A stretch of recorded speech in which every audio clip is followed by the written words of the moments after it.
la première fête de Pessah, qui est la première fête du calendrier juif, a lieu au mois de Nissan, au printemps, et célèbre la Géoula, la libération de la servitude d'Égypte.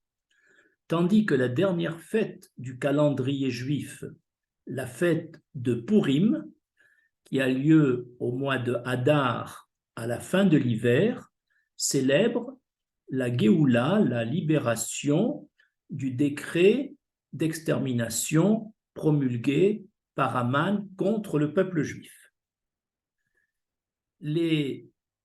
Ces deux Géoulotes ont un lien très étroit. En effet, dans le Talmud Megillah à la page 6, la question est posée si une année est embolismique, c'est-à-dire possède 13 mois, afin que le calendrier lunaire rattrape le calendrier solaire pour que Pessah tombe toujours au printemps. Dans l'hypothèse d'une année de 13 mois avec 2 mois de Hadar, faut-il célébrer Purim le premier mois de Hadar, Hadar Rishon, afin que dès qu'une mitzvah se présente à nous, il faut l'accomplir au plus vite, et donc faire Purim dès le premier mois, ou alors faut-il attendre le deuxième mois de Hadar, alors qu'à ce moment-là, Hadar, le deuxième mois de Hadar, nous sommes dans le temps plus proche de la fête de Pessah. Réponse du Talmud, c'est la deuxième option qui est recommandée. La fête de Purim se déroulera toujours, quand l'année est embolismique, au Hadar Sheni, au deuxième mois de Hadar. Et pourquoi?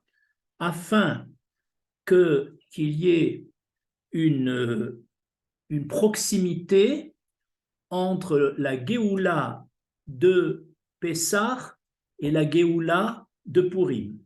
Cela prouve qu'il existe un lien profond entre ces deux fêtes.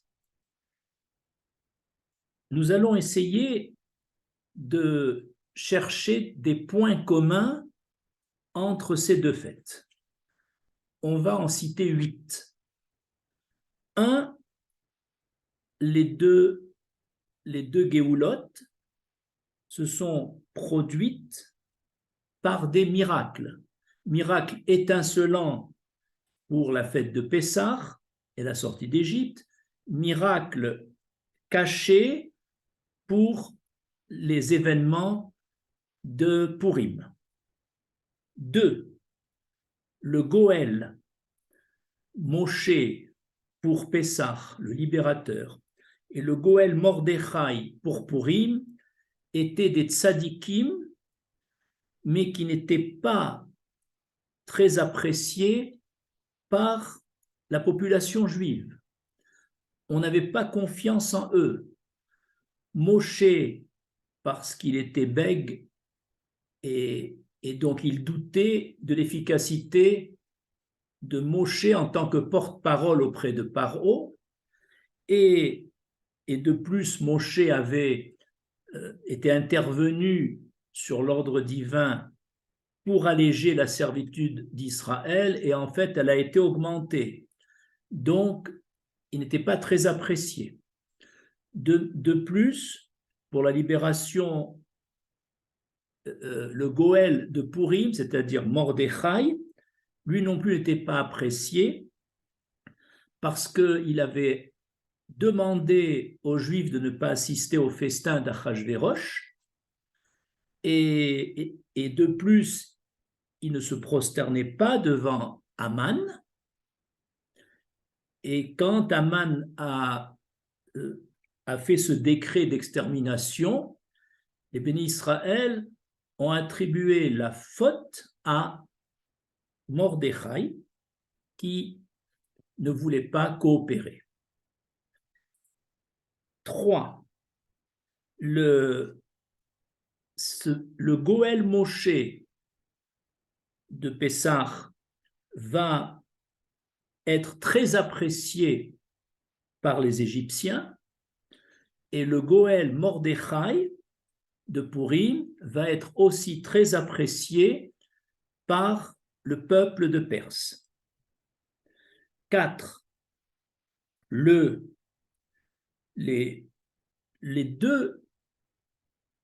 Goël Moshe va avoir ses entrées au palais royal puisque c'était le fils adoptif de Bithia, princesse égyptienne, et le Goël Mordechai va également avoir ses entrées au palais royal de par Esther, qui était la reine dans le palais d'Achashverosh.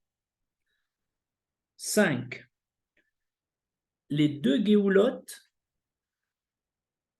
se sont faites par l'Éternel lui-même sans passer par des anges ou des intermédiaires. En effet, à propos de Pessah, dans la Gada, nous disons ou Vélo Malach, lui est pas un Malach, ou Vélo Saraf, lui l'Éternel est pas un séraphin, etc. C'était une libération directe par Hachem. De même, pour Purim, nous disons Ve'ata berachamecha afarta et retzato. Et toi, dans ta miséricorde éternelle, tu as annulé le mauvais dessein d'Aman. 6. Dans Pessah et dans Purim, nous avons accepté la Torah. À Pessah, plutôt à la suite de Pessah, donc à Matan Torah 50 jours, nous avons accepté la Torah écrite, mais refusé la Torah orale, qu'on a acceptée finalement par la contrainte. Par contre, à Purim, nous avons accepté avec volonté, avec amour, et la Torah écrite et la Torah orale. 7. À la suite des événements de Pessah, nous avons lancé un chant de gratitude, le Az Yashir Moshe, que nous lisons tous les matins. Et à la suite des événements de Purim, Esther a demandé de mettre par écrit les événements, et c'est la lecture de la Megillah chaque année à Purim, qui sont des formes de reconnaissance de Hakarat Hatov. Ensuite, huitième point commun, les deux fêtes, Pessah et Purim, durent 2 jours. Pessah parce que le Korban Pessah commence déjà la veille, le 14 après-midi, le 14 Nissan après-midi, puis le 15, c'est la fête elle-même de Pessah. Donc 2 jours.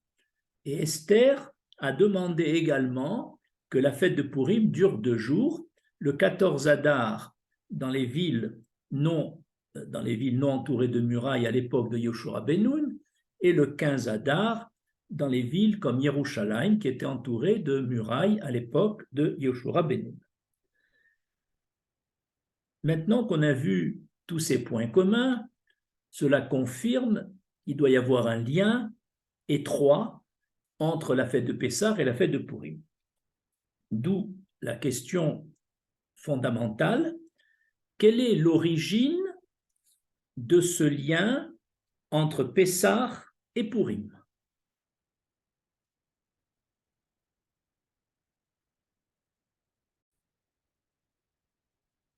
Le lien entre Pessah et Purim reflète le lien entre les 2 épouses de Yaakov Avinu, Léa et Rachel. En effet, nous savons que Yaakov a épousé Léa avant Rachel de façon forcée, contrainte.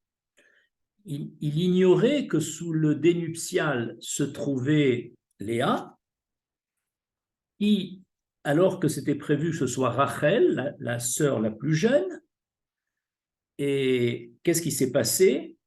C'est que Yarakov, qui avait des doutes sur son beau-père Lavan, avait pris des précautions et avait donné à Rachel un code pour que, au moment du mariage, la choupa, elle délivre ce code et qu'il sache que c'est bien elle qui était voilée sous le dénuptial.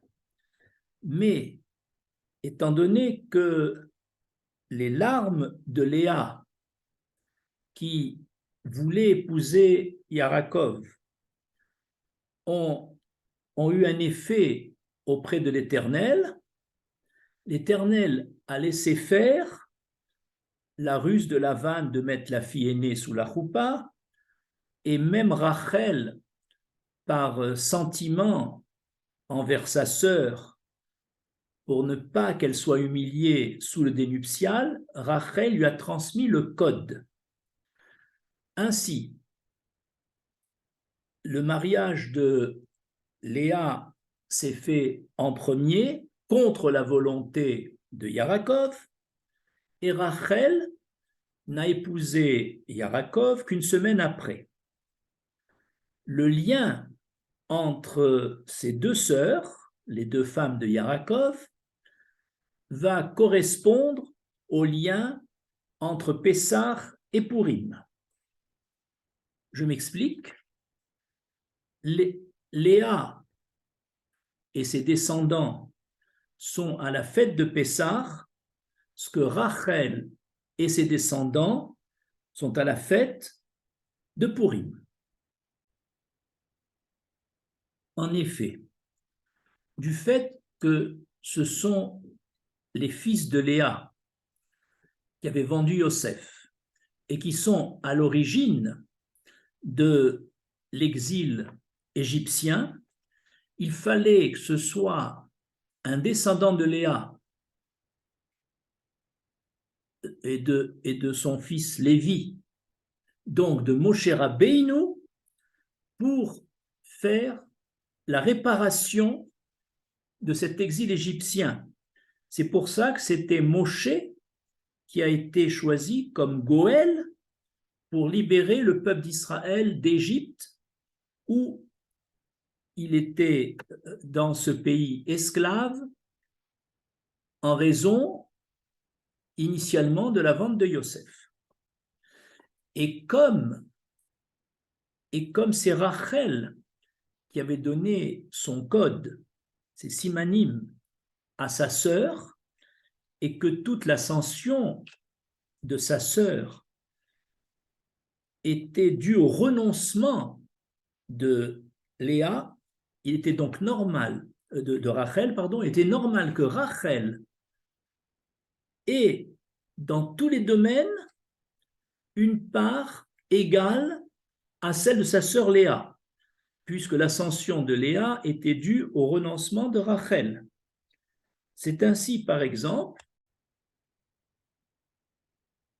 que Mordechai, descendant de Rachel, c'est lui donc qui va être le Goël de Pourim, confirmant ainsi que Pessah est à Léa ce que Pourim est à Rachel.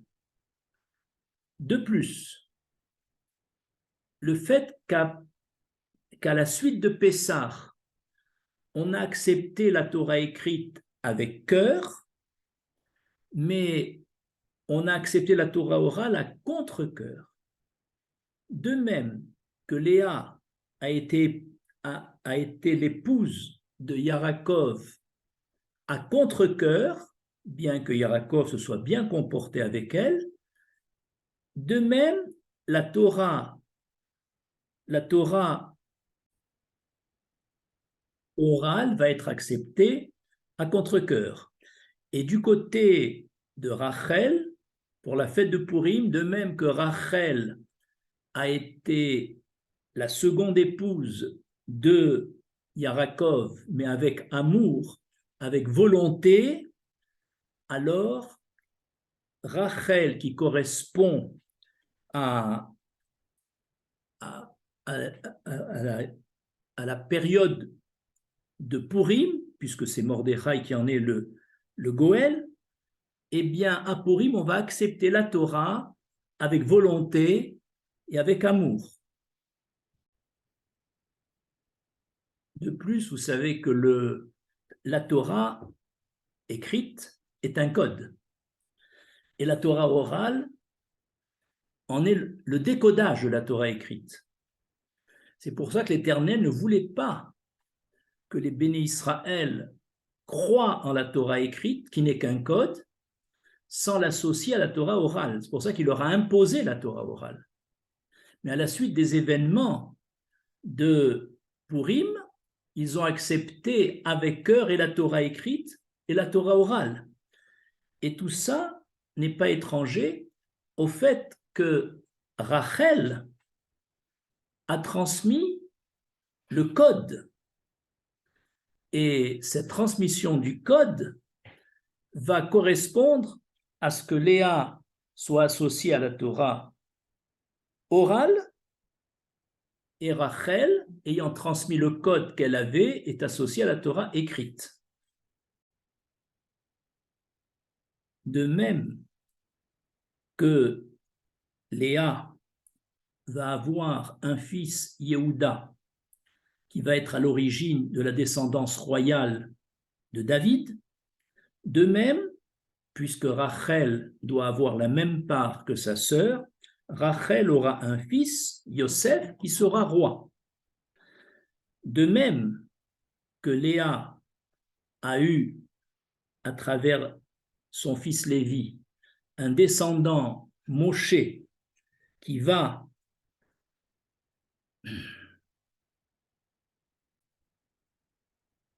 guider le peuple d'Israël pendant toute la traversée du désert, de même Rachel aura, à travers Yoshua ben Nun, son descendant, celui qui va guider le peuple d'Israël en entrant dans la terre d'Israël après la période du désert.